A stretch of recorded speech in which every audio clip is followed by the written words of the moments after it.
ciidan dowladda waayo waxay dhacayaan nin mooto wata sida la sheegay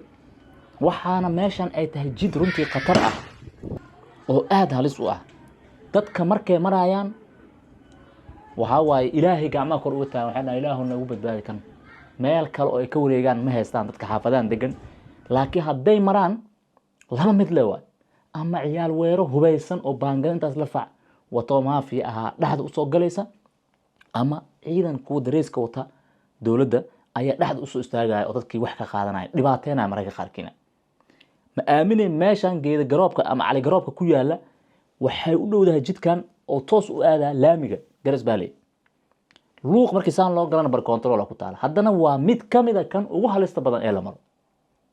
fadlan fariintan gudbi dadka walaalaheen ah dhibaato weyn ku qaba meeshan dhacaas aragtay ciidanka kamida sidoo kale tan dhaawac dadka loo geysanaya ka badan iyo waxoodii marka laga soo tago naftoodii halis la geliyo nin kamida dadka jidkan maray ayaa ka hadlaya fiiri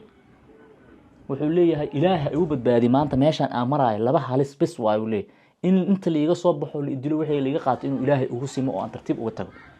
waxa uu khatartaas u qaatayna waa inuu soo bandhigo meeshan dhibaatada ka jirta iyo sida dadka amniga ku shaqada leh ee iskaga indha tiraayaan inay meeshan wax ka qabtaan fiir wax yar hadalkiisa meeshan hadda aad arkayso hadda aniga cabsiyan ku maraya fiidiyogan aan duwayo cabsi aan ku duwayo anoo cabsanayo baqanayo aan duwaya waxaan ku socdaa tawakkal cala allah wakafaa billahi wakiilan aan ku socdaa aan laga qaadan doono xataa moobeelka warka ma hayo waddadan waa taas wadda saas u dheer waa ilaa gadaalay aadaa labadan derbi dhexdooday ka soo baxdaa geed yuhuudkan habeenkii waa la galaa habeenkii iska badaayay xataa maalin cadaa dad lagu dhacaa inta badan dadka way kala wareegteen waddadan arag qashinkeeda waddadan waa laga kala wareegtay inta badan dadku waxay maraan dhankaas iyo lawaajaboort weedu ayay maraan cabsi laga qabo aawid ayaa xaafadan aan loo marin waddadan dadaa lagu soo weydaystaa geedaha anaa la gelayaa sida aad waddada ugu soo socoto intaa lagaaga soo baxa xaafad waxbaa laga qabanaa markaa codkeena isku biirsano dadkan shaqadaan qaabilsan ee amniga lacag ku qaataan ayaga la raba inay waxaan wax ka qabtaan gaarsii aan aadno warlaliska halka la yiraahdo warlaliska ninkan dhalinyarada ah sidaan wajigiisa hadda waa soo koobnay geeska idinka tusnay telegramka ka arki kartaan loogu galay isaga oo iska socda maxaa lagu haystay in la dhaco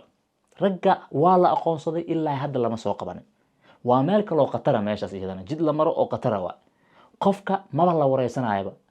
moobeelka keen intaan lagu dhin waa kugu taala horta hal xabo yulub waa lagu siiyey markaa naxaridu waa tuure moobeelka laba xabo oo sagootinaan waa sii qaadanay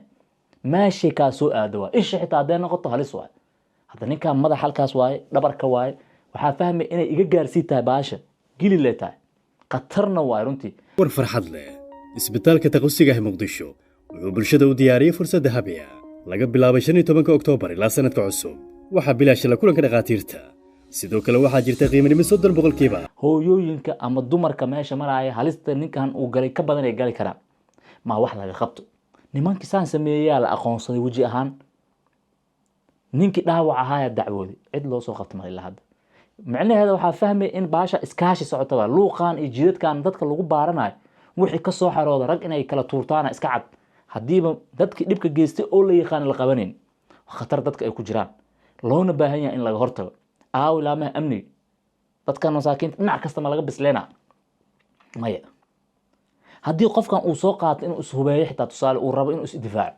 haddii lagu qabto asaa naftiisa halis galay mana la difaaci karo Somali Sudanese Specialist Hospital waa isbitaalka ugu fiican dalkeena waxa uu ku guuleystay markii afraad u xiriir ah abaalmarinta isbitaalka ugu fiican dalkeena hadba aad minaad naftaada rabto haddii kalena xaan kuugu aalhe meel uu aado qofka shacabka ma laha arrimahan waa isbiirsadeen